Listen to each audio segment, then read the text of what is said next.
안녕하세요. 저는 평소 사연을 재미있게 듣고 있는 이 채널의 애청자입니다. 오늘은 제 사연을 소개하려고 용기를 내어보았는데요. 긴 이야기가 되겠지만 다들 들어주시겠어요? 남편과 전 크로키 동호회에서 처음 만났어요. 평소 즐겨보던 웹툰의 주된 배경이 크로키 모임이었는데 그 웹툰을 보다 충동적으로 가입하게 된 동호회였죠.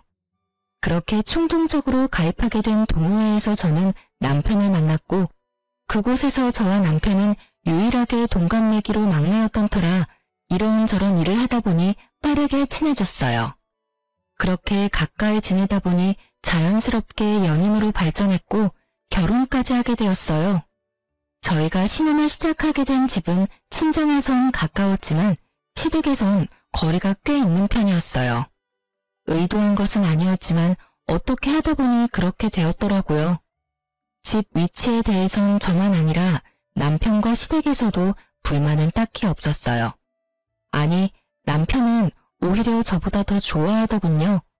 그 이유는 바로 친정엄마의 반찬들 때문이었어요. 엄마의 음식 솜씨가 워낙 좋았는데 친정이 가까우니 엄마가 반찬 조공을 해주셨고 그 반찬들을 저보다 남편이 더 좋아했어요. 전 그 덕분에 좀 더 수월한 결혼 생각을 할 수 있었죠. 그러던 어느 날 어머님께서 갑작스럽게 집으로 찾아오셨더라고요.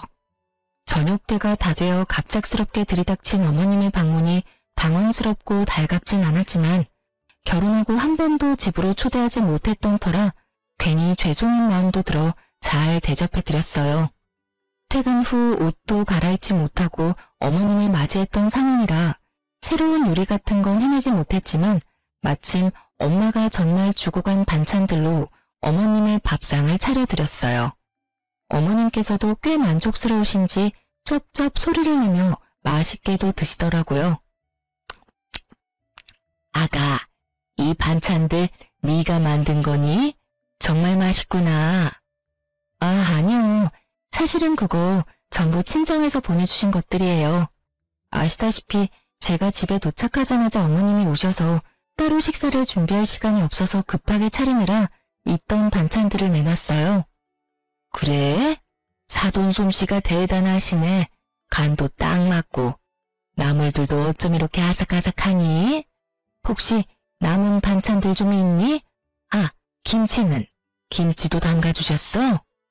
남은 반찬들하고 김치가 있긴 한데 더 드릴까요? 모자라세요?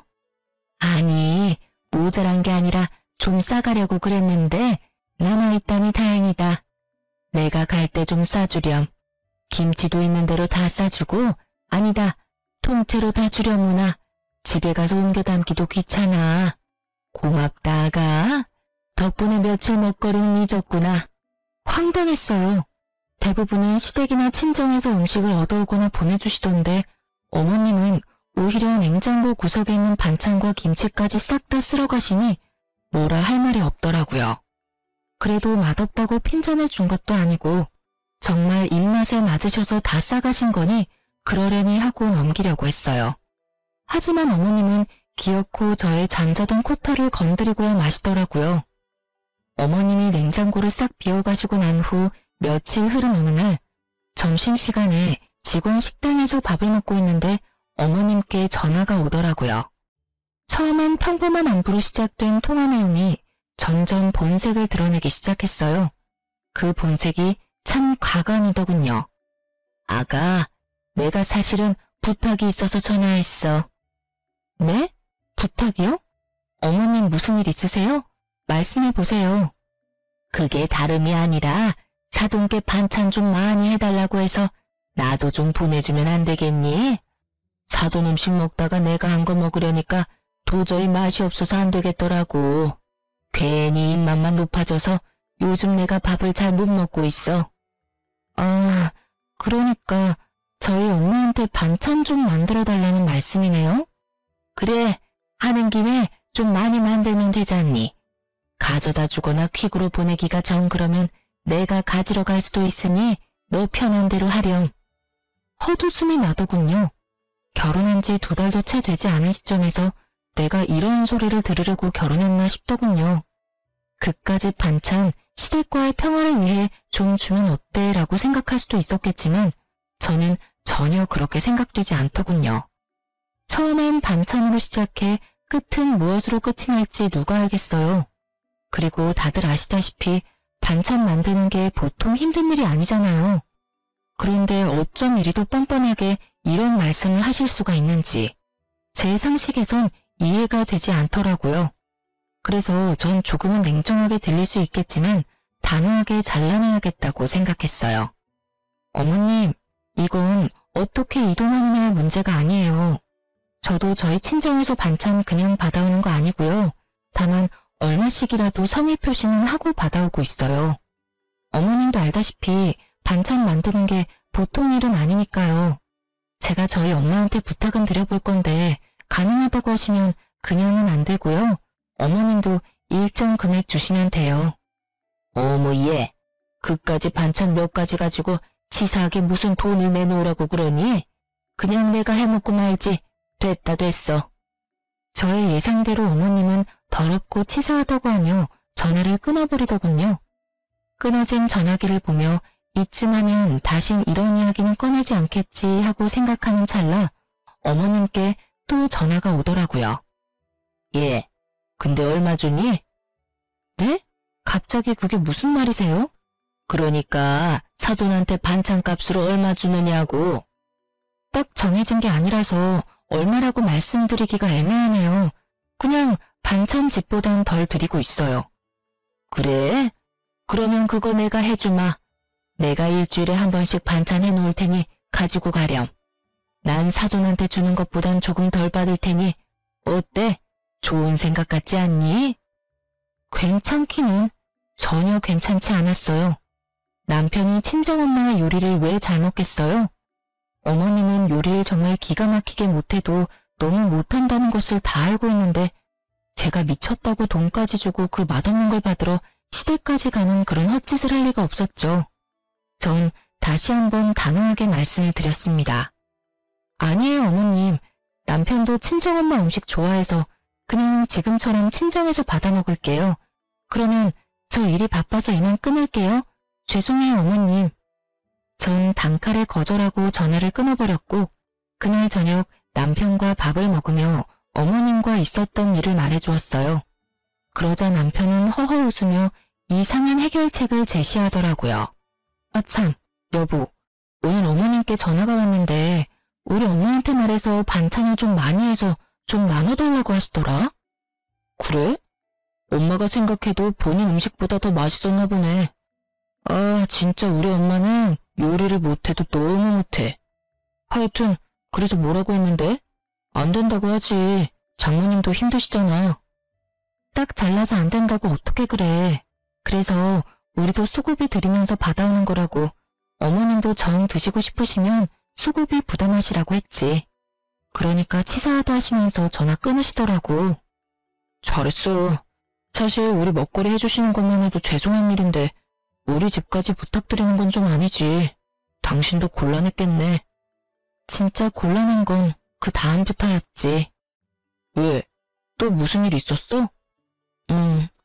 그러고 바로 어머님께 또 전화가 왔는데 글쎄 하시는 말씀이 그래서 우리 엄마한테 반찬값 얼마나 주냐고 물으시더니 어머님께서 일주일에 한 번 반찬해 줄 테니까 그 돈 어머님 달라고 하시더라.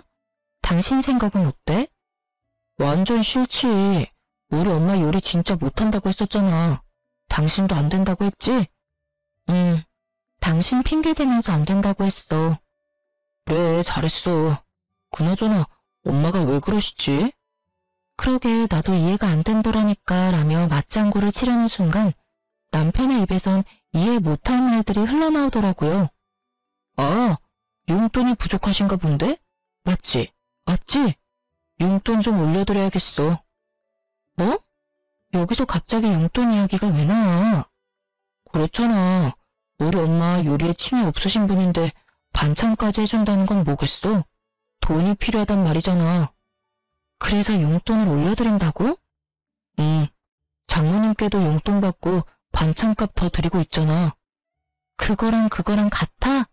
우리 엄만 우리 때문에 고생한다고 더 드리는 거고 어머님은 아니잖아. 지금 드리는 용돈도 과하니까 더 드릴 생각은 하지도 마. 알겠어?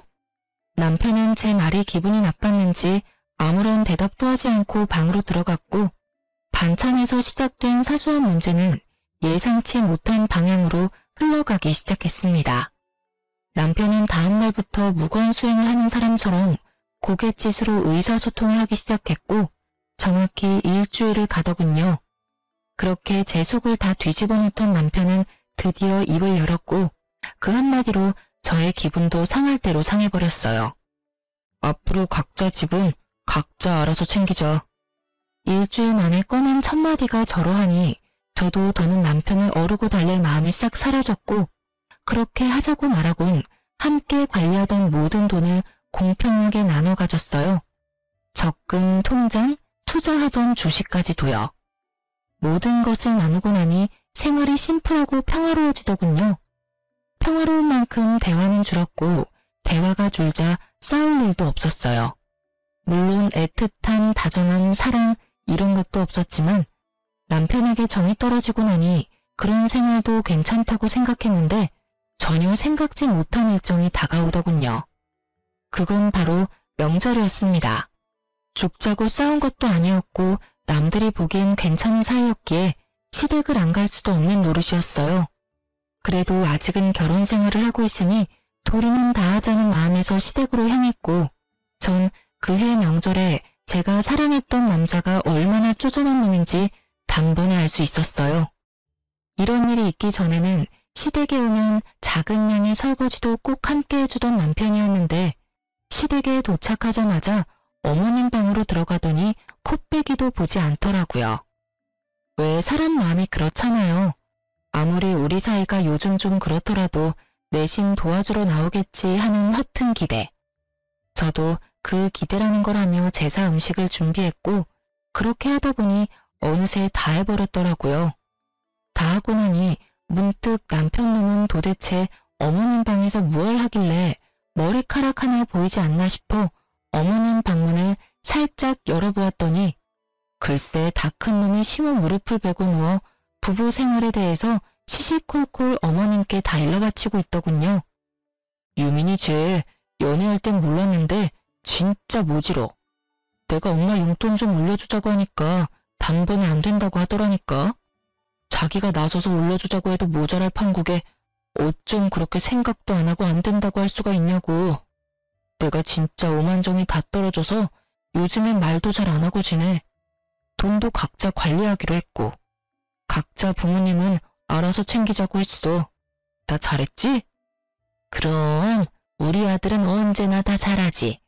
근데 그렇게 지내면 너 밥은 어떻게 하니? 밥은 잘 먹고 사는 게야? 응, 밥은 걱정하지 마. 장모님이 매번 반찬해서 가져다 주시는 걸로 잘 먹고 있어. 유민이 걔가 모질긴 해도 밥은 잘 차려줘. 하긴 밥이라도 잘 차려야지. 그거마저 안 해주면 내가 걔랑 살 이유가 없잖아. 자기도 그걸 아는지 자기 할 도리는 다 해. 오늘도 봐. 그래도 며느리라고 찍소리 안 하고 와서 혼자 음식 준비하는 거. 내가 이때까진 자기 힘들까봐 다 도와줬는데 이제 안 도와주려고. 내가 너무 잘해줬더니 남편 무서운 줄 모르고 날 뛰어. 이제라도 내가 기강을 잡아야지 안 되겠어. 그래, 잘 생각했다. 이때까지 내가 말을 못해서 그렇지. 너 설거지 한다고 얼쩡거릴 때마다 내 억장이 다 무너졌어. 내가 어떻게 키운 아들인데. 이제라도 정신 똑바로 차리고 제 버릇 좀 단단히 고쳐줘라. 잘난 거 하나도 없는 년이 기만 살아서는 그 기세가 아주 하늘을 찌르겠더라니까. 걱정하지 마, 엄마. 내가 앞으로 똑바로 교육해서 납작 엎드려 살게 만들 테니까. 앞으로는 절대 도와주지 않을 거야. 그래, 엄만 우리 아들만 믿으마. 이 빌어먹을 관습 때문에 희생하는 사람이 도대체 누군데 도와주니 많이 하는 모자의 대화를 듣고 있자니 어이도 없고 화도 나더라고요. 당장이라도 문을 박차고 들어가 남편 머리털을 확 다 뽑아버리고 싶었지만 다른 날도 아니고 명절에 얼굴 붉힐 일을 만들지 말자는 생각에 겨우 참고 주방으로 돌아갔어요. 오늘만 참으면 제 세상이 다시 열릴 테니까요. 다음날 차례를 지내고 친정으로 가야 할 시간이 지났는데도 남편 놈이 갈 생각을 않더라고요. 이미 가야 할 시간이 훨씬 지났는데도 말이죠. 당신 언제까지 누워있을 거야? 우리 집 안 갈 거야? 우리 부모님들도 기다린단 말이야. 가야지. 가야 하는데 나 너무 피곤해. 이렇게 피곤한데 운전을 어떻게 해. 좀만 더 쉬다 가자. 운전할 자신이 없어. 어제 9시부터 자기 시작해서 오늘 차례 지내기 직전에 일어난 놈이 피곤해서 운전할 자신이 없다니 참 어이가 없더라고요. 시댁에서 큰 소리를 내봤자 저만 손해라는 생각에 전 끓어오르는 화를 꾹꾹 누르며 다시 한번 남편을 어르고 달랬어요. 그러면 내가 운전할 테니까 차에만 타. 그러면 되잖아. 우리 엄마 아까부터 언제 오냐고 전화한다고. 얼른. 그것도 좀 힘들 것 같은데 어쩌지? 뭐? 잠시 일어나서 차에 타는 것도 힘들어? 난 좀 자야 할 것 같아. 조금만 더 자고 일어나서 그때 가든가. 피곤한 척 혼신의 연기를 하며 또다시 어머님 방으로 숨는 남편님을 보며 전 일말의 희망도 사라지는 느낌을 받았어요. 남편에 대한 희망도 기대도 모두 사라지고 나자 더는 도리를 운운할 필요가 없더라고요. 상대방은 도리의 도자도 생각지 않는데 제가 미쳤었다는 생각이 들더군요. 그런 생각이 들자 전 지체하지 않고 제 짐을 챙겨 시댁을 나와버렸어요. 그 길로 혼자 차를 끌고 친정에 가버렸죠. 한껏 열받은 얼굴로 혼자 친정에 들어서는 저를 보며 부모님은 적잖게 놀란 눈치셨지만 애써 모른 척 하시며 저를 챙겨주시더라고요. 그러면서 혹시나 하시었는지 아빠가 한 말씀 하시더군요. 부부끼리 감정이 격해질 수도 있고 그러다 보면 싸울 수도 있는 게야. 그럴 땐 무조건 참지 말고 조금 떨어져 생각하는 것도 방법이 될 수 있어. 그렇다고 이혼하라는 말은 아니란 걸 알고 있지? 이왕 이렇게 된 김에 화도 좀 가라앉히고 쉬다 가라는 뜻이야. 알겠지 우리 딸? 이혼은 무슨... 그냥 정서방 피곤하다고 해서 혼자 온 거야. 아빠 말처럼 나도 엄마 아빠 품에서 푹 쉬다 가려고. 그래, 그러면 푹 쉬어. 먹고 싶은 거 있으면 네 엄마한테 해달라고 하고. 제 말에 속아 넘어가 주신 아빠는 저에게 푹 쉬라고 하시며 다시 한번 이혼은 신중히 생각하라고 하시더라고요. 사실 그때 당시 이혼을 심각하게 고민하고 있었는데 그렇게 말씀하시니 다시 한번 생각해보자 싶더군요. 남편을 어르고 달래서 잘 살아보자는 것이 아닌 그냥 있는 듯 없는 듯 지금처럼 한 집에서만 사는 동거인 정도로 더 지내보기로요. 아직은 이혼할 순간이 아니라는 생각이 더 강했던 것 같아요. 전 혼자만의 시간을 보내며 친정에서 휴식을 취했고 그 휴식을 취하는 동안 남편에게 전화가 그야말로 미친 듯이 오더군요. 전 단 한 통의 전화도 받지 않았고 그렇게 연휴는 지나가고 있었어요. 남편은 결국 연휴가 끝날 때까지 친정에 오지 않았고 전 남편이 원하는 대로 아주 공평하게 결혼 생활을 해주기로 다짐을 하게 되었죠. 이젠 도리 따위 생각하지 않고 시댁엔 발길조차 하지 않겠다고 말이에요. 그렇게 시간은 흘러 연휴 마지막 날. 전 그대로 친정에 눌러앉고 싶은 충동을 뒤로한 채 늦은 저녁 집으로 돌아갔어요.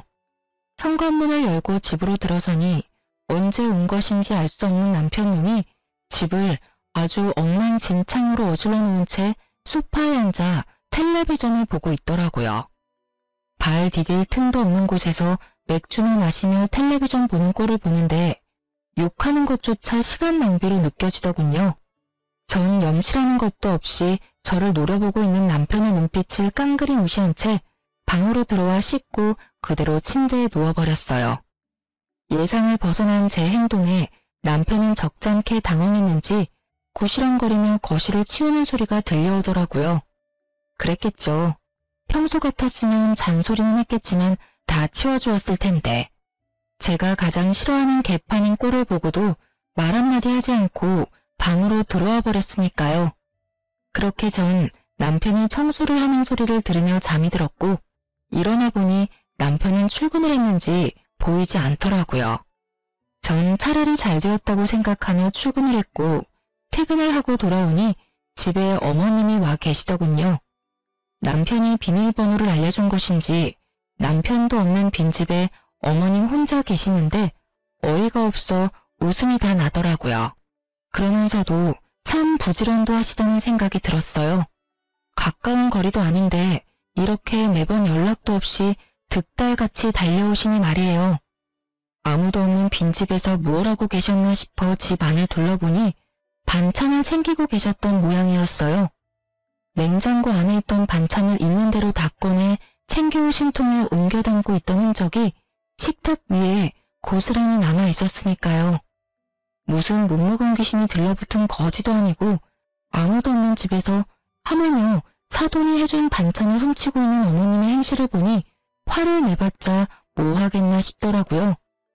거기서 미주알 고주알 입씨름을 해봤자 똑같은 사람이 될 뿐이고 또 먹는 거로 치사하게 이랬니 저랬니 하고 싶지 않았어요. 그래서 입을 꾹 다물고 옷을 갈아입고 나와 소파에 앉아 제 할 일을 하고 있으니 반찬을 다 챙긴 어머님이 다가와 쏘아붙이기 시작하더군요. 넌 왜 인사를 안 하니?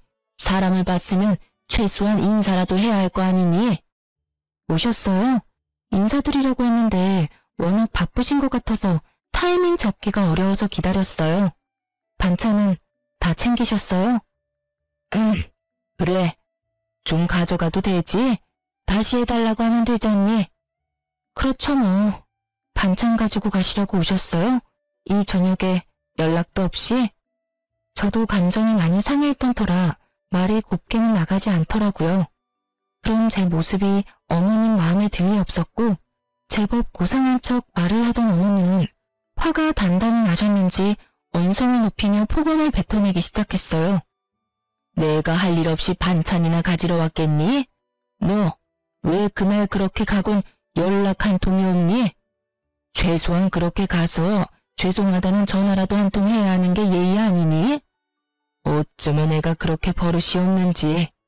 어른들이 버젓이 지켜보고 있는데 자기 기분 상했다고 짐 챙겨서 남편도 내팽개치고 가는 꼴이라니. 넌 기본적인 예의라는 것도 못 배웠어? 친정에서 그런 기본적인 것도 안 가르쳐주든? 도대체 친정에서 뭘 배워서 시집 온 게야? 예의는 고사하고 기본 개념도 없는 걸 시집을 보내놨으니 아마 모르긴 몰라도 사돈 걱정도 이만저만이 아니실 테다. 너 그렇게 행동하면 네 부모가 욕먹어. 알겠니? 예의뿐 아니라 개념까지 없는 사람이 누군데 감히 친정을 들먹이며 윽박지르시는지 결국 전 폭발을 해버렸고 몸을 움직이기 시작했어요. 일단 시모가 정성스레 옮겨 담은 반찬들을 싹 다 다시 옮겨 담고 냉장고에 넣은 후 그 앞을 나가섰어요. 제 모습을 넋놓고 보고 있던 어머님은 저에게 다가가 노발대발하기 시작하더군요. 너 지금 뭐 하는 짓이야? 기껏 옮겨둔 걸 왜 다시 옮기는 게야? 그리고 지금 이 행동은 또 뭐니? 네가 냉장고 앞을 막고 서 있으면 내가 못 가지고 갈 것 같아? 네, 못 가지고 가세요. 방금 친정에서 뭘 배웠냐고 물으셨죠? 전 이렇게 배웠어요. 무례한 인간한텐 쌀 한 톨, 물 한 모금 나눠줄 필요도 없다고요. 뭐야? 그럼 내가 지금 무례하다 이 말이야? 그러면 아니시라고 생각하세요? 아무도 없는 빈집에 연락 한 통 없이 오셔서는 묻지도 않고 반찬 챙기시는 것도 기가 막히는데 친정에서 뭘 배웠냐고요? 그러면 어머님은 친정에서 뭘 배우셨나요?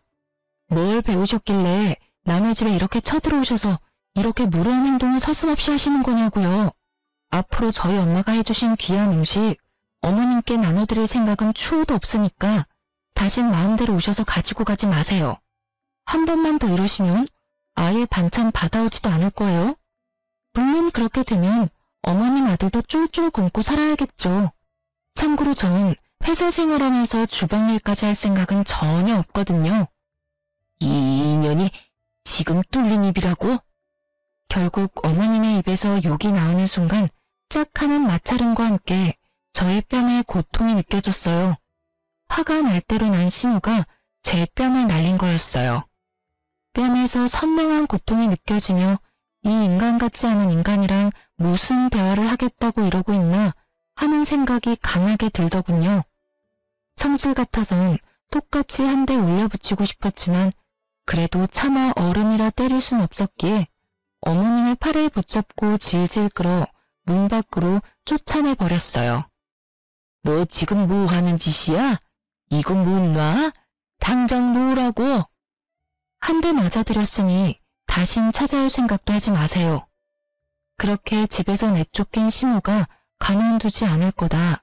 남편에게 다 말해 당장 이혼시켜버릴 거다. 네가 이러고도 무사할 것 같으냐며 집 밖에서 고래고래 소리를 질렀지만 전 다 무시해버렸어요. 얼마나 지났을까요? 시끌시끌하던 밖이 조용해지자 남편 놈이 들어오더라고요. 어머님과 통화라도 한 것인지 화가 잔뜩 난 얼굴로 저에게 따져 묻기 시작하는데 둘 다 참 개념 없는 건 매 한 가지라는 생각이 들더군요. 야, 네가 제정신이야? 어떻게 시어머니를 질질 끌어다 내쫓을 수가 있어? 미쳤어? 미치지 않고서 어떻게 그딴 짓을 해? 고래고래 소리를 지르는데 순간 어머님의 모습이 떠오르며 전 남편 뺨을 때려버렸어요.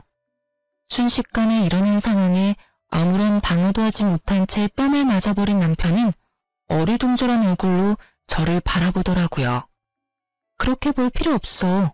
들었는지 모르겠지만 내가 당신 엄마한테 한 대 맞았거든? 차마 어른은 때릴 수 없는 노릇이니 어쩌겠어. 아들인 당신이 대신 맞아줘야 하지 않겠어? 뭐라고? 그리고 앞으로는 2번 다신 시댁에 발걸음하는 일 따윈 없을 테니 그런 줄 알아. 어머님이 이렇게 나오시는 이상 앞으로는 당신의 식구들하고 얼굴 맞대고 살 일은 없을 거란 말이니 똑똑히 기억해줬으면 좋겠어. 아참, 그리고 다시 한번 우리 집 비밀번호 어머님께 알려주는 날엔 당신도 이 집에서 쫓겨나는 건 물론이고 그날이 우리 이혼하는 날이 될 테니 알아서 잘 행동하길 바랄게. 제가 그렇게 말하자 남편은 절 경멸한다는 눈빛으로 쳐다보더라고요.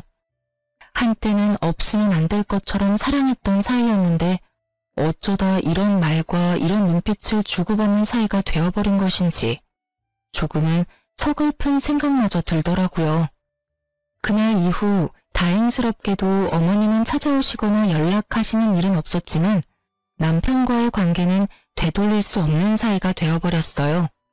한 집에 살며 눈도 마주치지 않았고 함께한 식탁에 앉는 일도 전혀 없었으니까요. 물론 상황이 그렇게 되니 전 친정을, 남편은 시댁을 챙기는 생활이 더욱 당연해졌고 전 오히려 더 좋더라고요. 사실 친정에서 받는 도움이 많은데도 불구하고 친정만 챙기려니 아무래도 남편이나 시댁 눈치가 보였는데 이젠 그런 눈치 따윈 보지 않고 마음 편히 친정을 챙길 수 있게 되었으니까요. 이런 저와는 달리 남편님은 불만이 많아 보이더라고요. 뭐 자명한 일이었죠.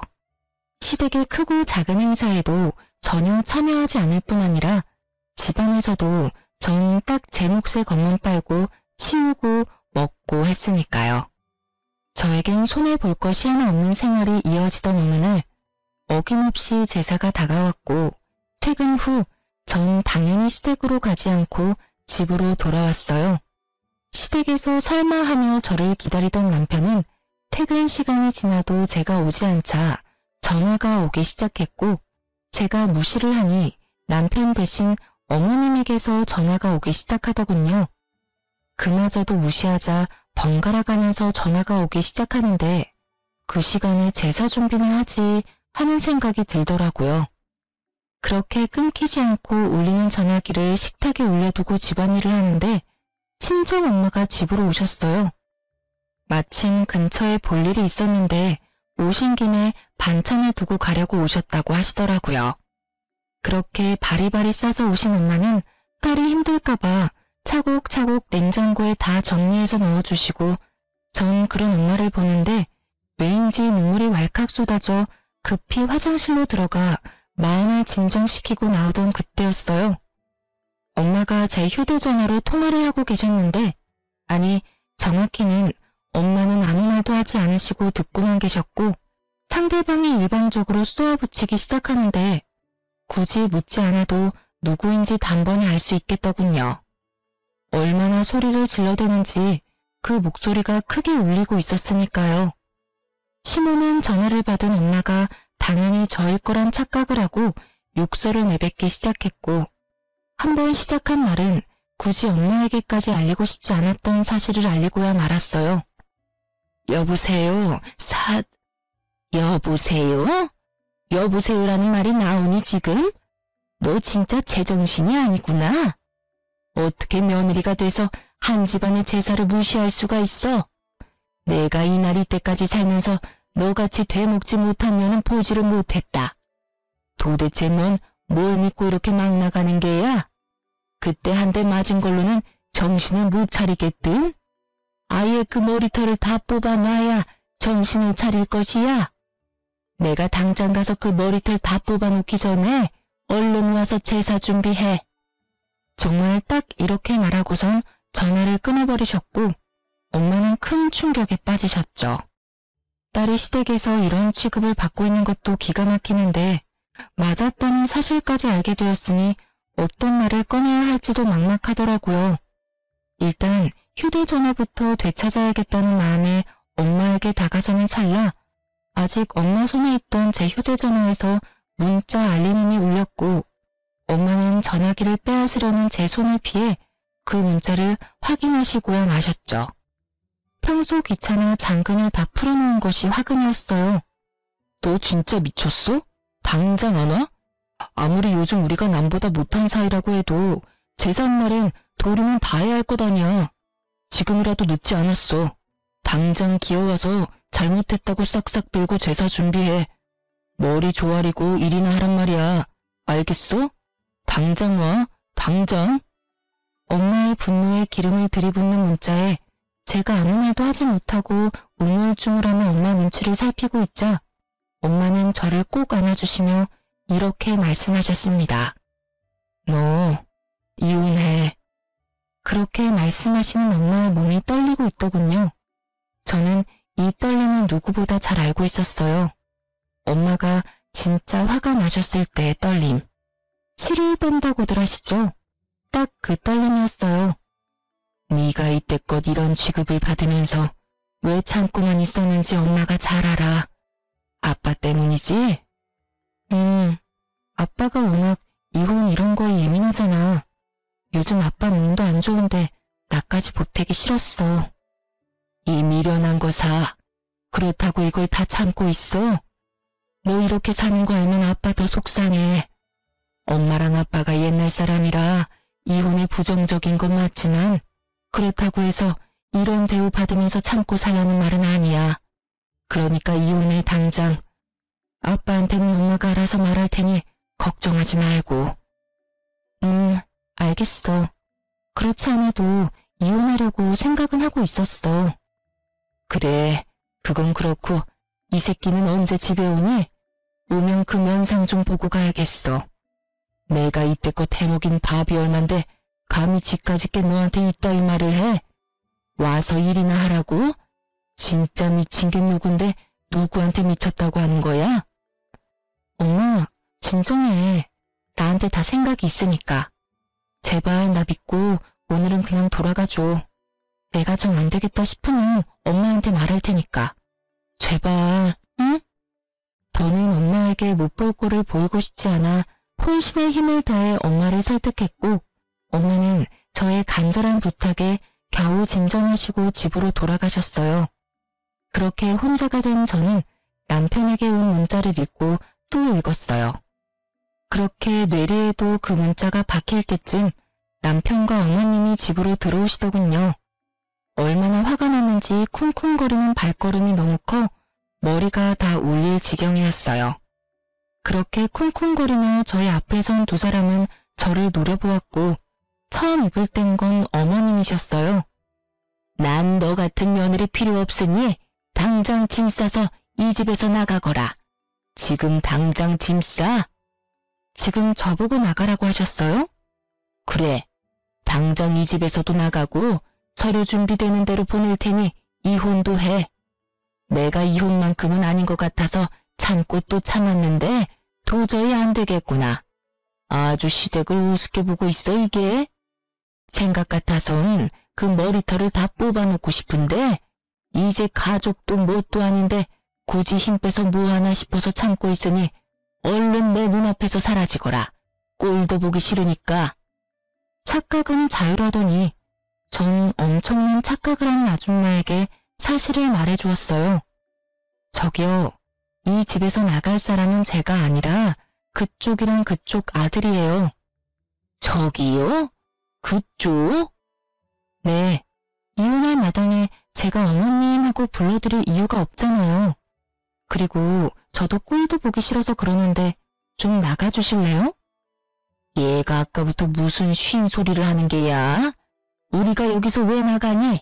여긴 우리 아들 집인데. 너 정말 머리가 어떻게 된 거 아니니? 정신 차려 얘. 정신은 그쪽이 차려야 할 것 같은데요. 여기 그쪽 아들 집 아니라 제 집이에요. 결혼할 때 그쪽 아들 능력이 워낙 출중해서 집 살 능력이 안 되더라고요. 그래서 제가 집 해오고 그쪽 아들이 혼수 채워서 들어왔어요. 그렇게 잘난 아드님이 아무 말도 안 하던가요? 그렇게 가만 서 있지 말고 말 좀 해봐. 이 집 내 집이라고 말이야. 그렇습니다. 집은 제가 샀고 그랬기에 그 명의 역시 저의 명의였어요. 남편과 결혼할 당시 남편보다 제가 모은 돈이 훨씬 많았고 전 그런 건 중요하게 생각하지 않아 제가 집을 사고 남편이 혼수를 채웠던 것이었어요. 물론 대출금이 있었던 터라 남편과 함께 갚으며 대출금을 반틈 이상을 갚게 되면 공동명의로 바꾸기로 했었는데 남편님은 딱 2달 대출을 함께 갚고 돈 관리를 알아서 했으니 집에 대한 어떤 권한도 없었죠. 이러한 사실을 전혀 알지 못하고 기고만장한 어머님의 기세를 눌러주곤 남편을 바라봤어요. 방금 전까진 저를 가만두지 않겠다는 기세로 보던 눈빛도 많이 유해졌더라고요. 분위기가 심상치 않음을 느꼈던 거겠죠. 그게 엄마, 이 집 저 사람 명의야. 내가 결혼할 때 모은 돈이 얼마 없어서 집은 저 사람이 장만하고 가정가구를 내가 마련했어. 그러니까 내가 흥분하지 말고 차분히 말하라고 했잖아. 엄마는 괜히 나서서는 일을 이렇게 만들어? 너 지금 그걸 말이라고 해? 그리고 모은 돈은 왜 없어? 꼬박꼬박 적금 들고 있다고 하지 않았어? 아, 됐어. 이제 와서 그런 게 뭐가 중요하겠니? 어찌 되었든 이혼해. 난 더는 네가 저딴 년이랑 사는 꼴 못 보겠으니. 어머님은 본격적으로 이혼을 강요하기 시작했고 남편은 아무 말도 하지 못한 채 가만히 있더라고요. 두 사람이 그러든가 말든가 전 준비한 이혼 서류를 내밀며 말했어요. 어머님이 이렇게 간절히 바라시는데 우리 이혼하자. 뭐? 당신 진심이야? 뭘 그렇게까지 놀라. 어느 정도 예상했었잖아. 사실 우리가 같이 살기만 했지 부부 아닌 사이가 된 건 꽤 오래됐잖아. 나도 지쳤고 너도 힘들 테고 그냥 우리 이혼하자. 그래, 하자 이혼. 이혼할 테니까 지금 살고 있는 집 처분해서 반틈은 나 줘. 나도 대출금 갚았으니까 그 정도 재산 분할은 해줘야지. 딱 2달 갚은 것이 기억도 나지 않는 것인지 분할을 운운하는 놈을 보고 있자니 웃음이 나더군요. 그 뻔뻔함에 이 상황에 웃음이 다 난다. 대단하다 대단해. 네가 혹시나 이렇게 나올까봐 내가 좀 알아봤는데 고작 2달 대출금 함께 갚았다고 해서 재산을 분할해줄 필요가 없다고 하더라고. 오히려 네가 나한테 위자료라는 걸 줘야 한다고 하던데. 내가 왜 위자료를 내놔야 해? 내가 뭘 잘못했다고? 잘 생각해봐. 나한테 잘못한 게 한둘이 아닐 텐데. 잘 생각해도 내가 잘못한 게 전혀 없는데? 뭐 우리 엄마가 시집살이 시킨 거? 그 정도는 기본 아니야? 다들 그 정도 시집살이는 다 하고 살아. 그리고 증거 있어? 우리 엄마가 너 괴롭혔다는 증거가 있냐고. 증거? 증거 충분하지. 네가 나한테 욕한 것도 문자로 고스란히 남아있고 네 엄마가 나한테 막말한 통화도 다 녹음돼 있어. 우리가 참 편리한 세상에서 살고 있어서 자동 녹음이라는 게 되거든. 이것저것 증거가 나한텐 참 많은데 그중 최고의 증거가 여기 있지. 딱 제가 예상했던 대로 남편놈은 노발대발하며 저에게 따져묻기 시작했고 전 꽤 오래 준비했던 사진들을 남편에게 던져주었어요. 남편과 어머님은 바닥에 흩날리는 사진들을 보며 입을 다물었고 전 그런 두 사람을 바라보며 말했어요. 할 말이 없지? 그래, 너도 사람이면 할 말이 없어야지. 너 꼴에 바람도 피우고 있더라? 네, 맞아요. 이놈이 저 몰래 바람까지 피우고 있었어요. 전 이 사실을 진작 알고 있었어요. 남편은 저희가 처음 만났던 크로키 동호회에 계속 나가고 있었는데 간도 크게 거기에서 바람을 피우고 있더라고요. 당연히 그 동호회엔 저와 친한 사람들도 있었기에 남편의 외도 소식은 제 귀에도 들려왔고 제가 믿지 않자 사진까지 보내주어서 모든 사실을 알게 되었죠. 결과적으로는 그 사진들이 증거로 쓰이게 되었고요. 처음 그 사실을 안 게 저희가 본격적으로 말을 하지 않고 있을 때였어요. 정말 배신감에 치가 다 떨리더군요. 당장이라도 이혼을 하고 싶었지만 중간에 나왔듯이 부모님께서 받으실 충격이 걱정돼 미련스럽게 참아왔던 것이었어요.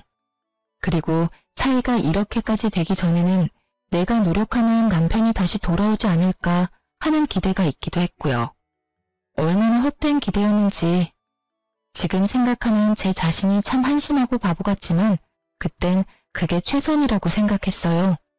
하여튼 친정 엄마까지 이혼을 허락하고 권해주었으니 저에겐 더는 망설일 이유가 없었고 오랫동안 간직했던 이혼 서류를 꺼내게 된 것이었죠.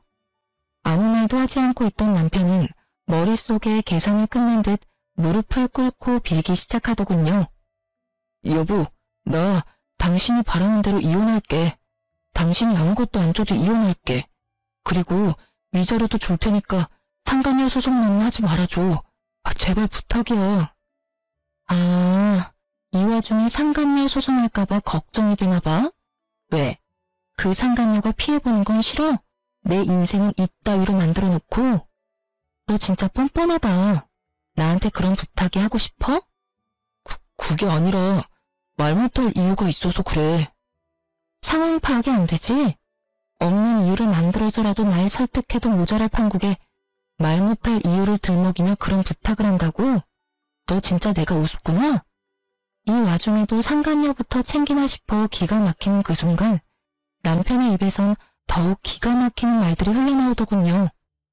내가 이렇게 부탁할게. 사실은 이 여자 우리 부장님 와이프야. 우연히 동호회에서 만났는데 서로 하소연하다 보니 이렇게까지 돼버렸어. 당신한테 입이 10개라도 할 말이 없고 내가 다 잘못했어. 내가 이렇게 빌 테니까 제발 상간녀 소송은 안 하면 안 될까? 갑자기 태세를 바꾼다 싶더니 다 이유가 있더군요. 다른 사람도 아닌 직장 상사의 아내라니. 간이 크다 했더니 정말 간 큰 짓은 따로 하고 있었더라고요. 참 기가 막힌다 진짜. 일단 생각 좀 해볼 테니까 짐부터 싸서 나가. 한시라도 너 같은 인간이랑 한 공간에 있고 싶지도 않으니까. 가는 길에 네 옆에 정신 빼고 서 있는 네 엄마도 모시고 가. 저의 단호한 태도에 남편과 어머님은 한 발 물러서 집을 나가주었고 전 다시 혼자가 된 집에서 이혼을 진행했어요. 이유가 어찌 되었든 간에 저는 남편 뜻대로 해줄 생각은 전혀 없었어요. 전 이혼과 함께 상간녀 소송도 진행했고 전 위자료를 두둑히 받고 이혼을 할 수 있었습니다. 이혼 소식과 함께 이혼 사유가 전 남편 회사에 소문나는 것은 시간 문제였어요. 쉬쉬한다고 그런 사실이 어디 숨겨지던가요? 수군거리기 딱 좋은 가십거리는 어떤 말보다 빠르게 퍼져나갔죠. 결혼 전부터 친하게 지내서 언니 동생 사이가 된 전 남편 회사 동료에게 들은 바로는 전 남편은 회사를 그만뒀다고 하더군요. 회사 동료들의 눈초리도 힘들었지만 상간녀 남편이 아낌없는 핀잔에 결국 버티지 못하고 사표를 냈다고요. 아, 당연히 상간녀도 이혼을 당했고 오갈 데가 없어진 상간녀가 전 시댁으로 짐을 싸들고 들어갔다고 하더라고요. 하지만 오래 버티지 못했다고 했어요. 다들 아시다시피 전 시모의 개념 없는 시집살이에 오만 정이 떨어진 상간녀는 전 시모 머리채까지 잡으며 한바탕 해치우고 나갔다는 말을 듣는데 참 통쾌하더라고요. 그렇게 머리채를 잡고 싶어 하더니 결국 새 며느리한테 머리채를 잡혔잖아요. 하여튼 그 여자와 전 남편이 법적 부부가 된 건 아니라 헤어졌다고 이혼을 한 건 아니었지만 전 시모 덕분에 사실상 2번의 이혼을 경험하게 된 전 남편은 취업이 되자마자 전 시모와 연을 끊고 나갔다고 해요. 그러면서 하는 말이 저를 더 통쾌하게 하더군요. 근데 언니도 알지? 이 바닥 좁은 거. 거기에다 부장님이 눈에 불을 켜고 지켜보고 있는데 새로운 회사 간다고 한들 오래 버틸 수나 있겠어? 이미 소문 쫙 나서 오래 버티긴 힘들 거야. 아마 제대로 된 직장생활 하려면 아예 업종을 바꿔야 할 텐데 그게 쉽진 않을 거야. 그렇게 언니 마음고생 시키더니 벌 받은 거지 뭐. 이 소식을 마지막으로 전 남편의 소식은 더는 들을 수 없었어요. 저도 더는 전 남편 소식을 전하지 않아도 된다고 하기도 했고 그 동생도 더는 전 남편의 소식이 들리지 않는다고 하더라고요. 그렇게 1년 조금 넘은 결혼 생활이 끝이 났네요. 전 여전히 회사 생활을 잘하며 잘 지내고 있어요. 결혼 생활이 짧았던 것에 비해 워낙 끔찍했던 터라 이제 제 인생에 남자는 없다고 생각했었는데 시간이 흐르니 그 생각도 달라지더라고요. 현재 전 1년 넘게 만난 남자친구가 있어요. 지금 만나는 남자친구는 직장 동료인데요. 저의 이혼 사실을 알고도 저를 오래 기다려준 덕분에 만남을 시작하게 되었어요. 결혼을 전제로 진지하게 만남을 가지고 있긴 하지만 이 만남이 정말 결혼으로 이어질지 연애에서 끝이 날지는 아무도 모르는 일이겠죠?